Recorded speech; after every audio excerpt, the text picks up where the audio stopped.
నమస్తే అండి, welcome to Vayukriti farms. 1 week back ఒక వీడియో పెట్టాను. చాలా ఆనందకరమైన విషయం ఏంటంటే 1 వీక్ లో ఒక 10 ప్లాట్స్ అయితే అమ్మగలిగాము. అండ్ ముఖ్యమైన కారణం ఎందుకు కస్టమర్ మనల్ని నమ్మి ఈ ల్యాండ్ లో ఇన్వెస్ట్ చేశారు అంటే, నంబర్ 1 రోడ్ కనెక్టివిటీ అండి. చాలా సునాయాసంగా గంట 10 నిమిషాల్లో హైదరాబాద్ నుంచి ఈ ల్యాండ్కి మనం చేరుకోవచ్చు. Beautiful road. Number 2 60 feet road కి ఆనుకున్న land. So main road, city bus వెళ్ళే రోడ్.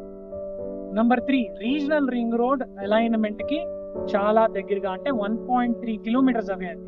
ఇప్పుడు ఓఆర్ఆర్ వచ్చినప్పుడు ఎలాగ కమర్షియల్ గా విపరీతంగా భూమి అయిందో, రీజనల్ రింగ్ రోడ్ వచ్చినప్పుడు కూడా అదే అవుతుంది. Mark my words. 4 very reasonable price point venter, just 5,300 per square. So ఈ 4 కారణాల వల్ల కస్టమర్స్ కొన్నారని చెప్పి వాళ్ళే మాకు చెప్పారు. వాళ్ళకి తెలియని 5వ కారణం కూడా మీకు చెప్పారు. అదేంటంటే ఇక్కడ నుంచి 15 నుంచి 20 నిమిషాల దూరంలో అమంగల్ ఏదైతే ఇప్పుడు బుల్లెట్ ట్రైన్ స్టేషన్ గా ప్రపోజ్ చేశారో 15 to 20 minutes. సో మనం చాలా ఈజీగా బుల్లెట్ ట్రైన్ స్టేషన్ కూడా వెళ్ళిపోవచ్చు. నెక్స్ట్ వచ్చే 3